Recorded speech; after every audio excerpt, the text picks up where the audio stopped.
Hey guys, I hope you've been enjoying our Study Bite series so far and that you've started to go home and have a play with some of those strategies with your own homework.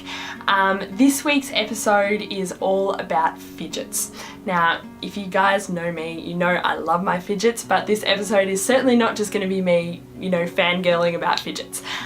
This episode is going to be about me showing you guys how you can actually use your fidgets as a memory tool for your study.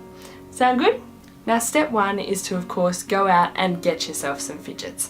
Now I'm quite proud to say that I've developed quite the collection over the years, and this is mainly just because I never really grew out of the whole asking for slime for Christmas kind of thing, and now my mum takes great joy in going down to the $2 shop and buying me lots of slime and Play-Doh and sand and everything else that is currently in this drawer. So that's how we ended up with this collection right here. Now, although I obviously find these things really helpful for listening in class and maintaining my attention, I also find them really useful as a memory tool for study. And for the purposes of this video today, I am going to be using my trusty fidget cube as my memory tool, and I'm going to be using English quotes from my English novel in Year 12 as my content. Now, the technique that I'll be going through today is actually the exact same one that I used to memorize my own English quotes for my novels in Year 12. And it actually ended up working so well that I ended up memorizing more than 85 English quotes just for one book. Now, little bit of overkill, I know, but as you guys know, I love a memory challenge, and I also love to be prepared. So jumping into step 2 here, it is really important that you guys start getting to know your fidget or your fidget cube really, really well. Particularly if you're using something like a fidget cube which has lots and lots of different sides going on, lots of different kind of sounds that it might make, or different colours even that you need to be able to visualise, sort of to be able to do this technique to the best of your ability.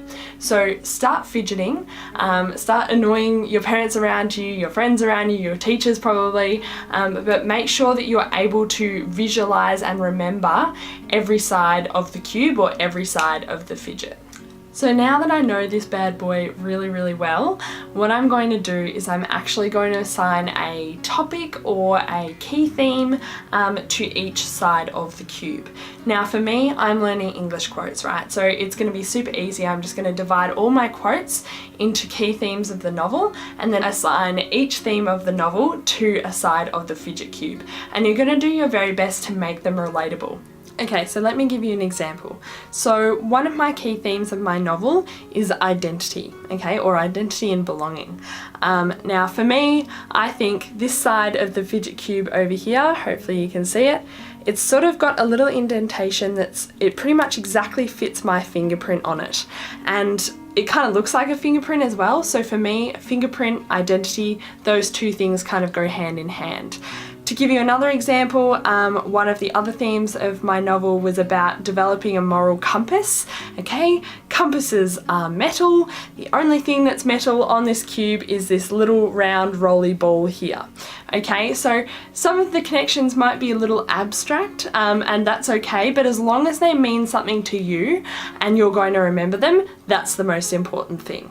Now the beauty of this technique is that you can apply it to whatever content you're learning at the time. So to give you another example, you might be trying to learn about the functions of the forebrain versus the functions of the midbrain. Okay, now for me, forebrain, the only thing that has four things on one side here is this side over here. 1, 2, 3, 4. That one has 4 things, so that's my forebrain side. For midbrain, okay, over here we've got 5 dots, 1, 2, 3, 4, 5, and it's got a clear middle. It's the only sort of side that's got something that's like really clearly in the middle. So this side over here is going to be my midbrain side. So step 4 is by far the most difficult step, but it's also the most crucial in you sort of establishing your own connection between the side of the fidget cube and the key topic that you're thinking about and the quote that you're learning or the content that you're learning under that key theme.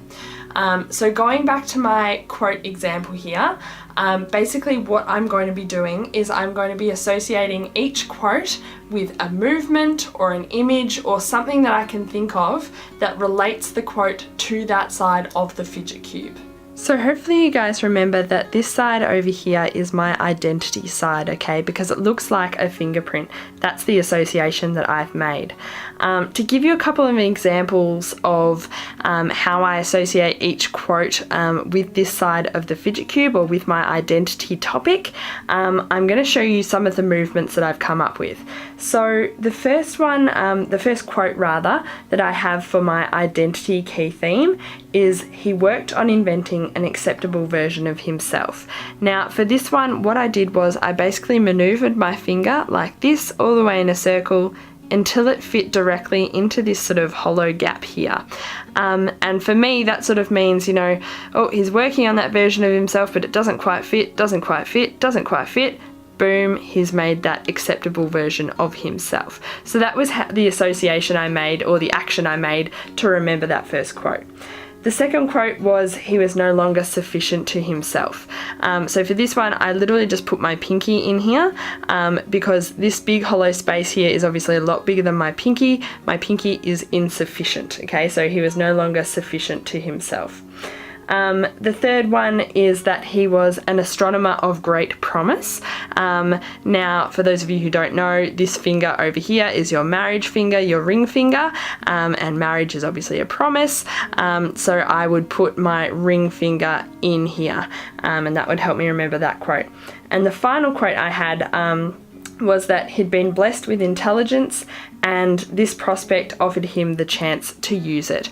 And this one isn't so much a movement, but I couldn't really figure out a movement that would sort of work for this one, so I would literally just put it on my head. And you know, the head is obviously where the brain is intelligent. That would be how I remember that one. So it doesn't necessarily have to be a movement that you do on that side of the cube. It can be where you put the cube, so you might put that surface, you know, for me it's on my head for intelligence, it might be on the table for a hard surface or something like that.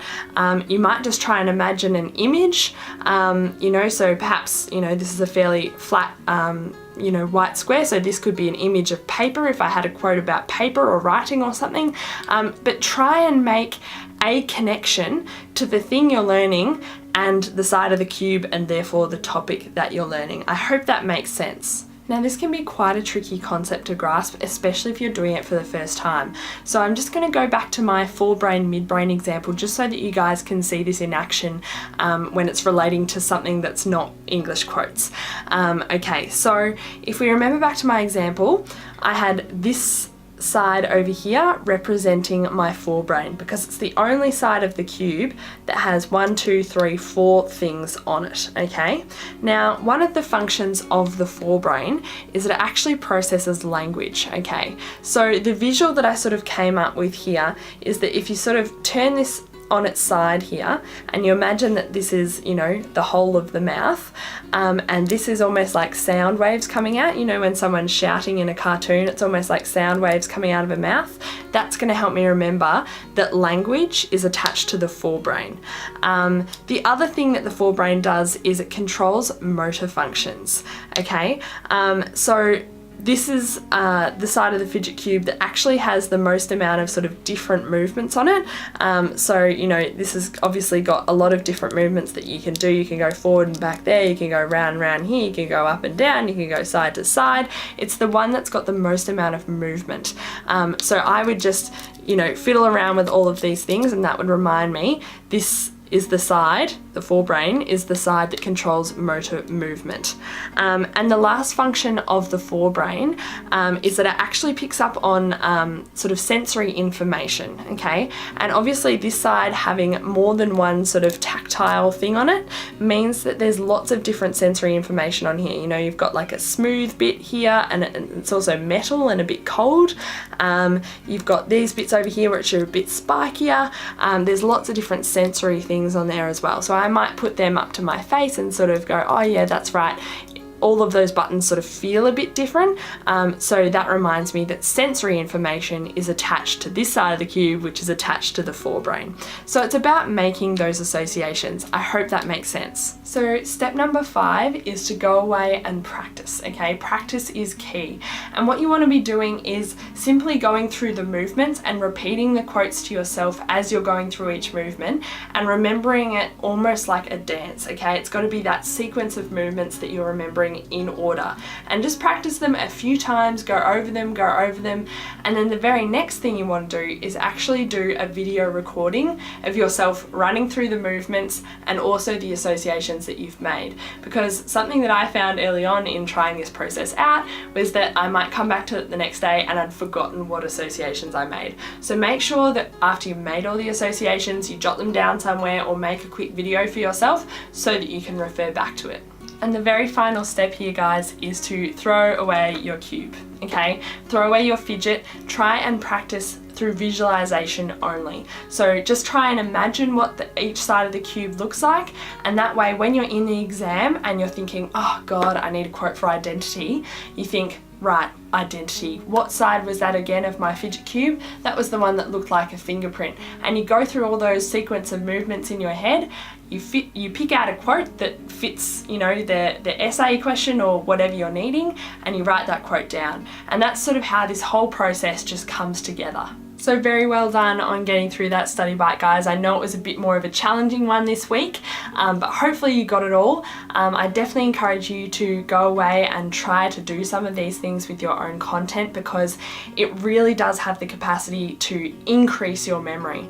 And just to sort of illustrate that and how well these associations can stick, I didn't even have to go back. You know, I did year 12 2 years ago now, and I didn't even have to go back and look up those quotes. Those quotes were still in my head because the associations I had made with those movements were so strong. So I hope that gives you a bit of hope. We had quite a few requests come in last week for different videos that you wanted me to do, different study bites you wanted me to do in the future, and that's really good because then I get to know, you know, what you guys want to learn. It helps me sort of get a bit of direction. So if you have something that you're, you know, eager to ask or you want to learn next time, make sure you leave a comment below, and we'll see you next week for the next study bite.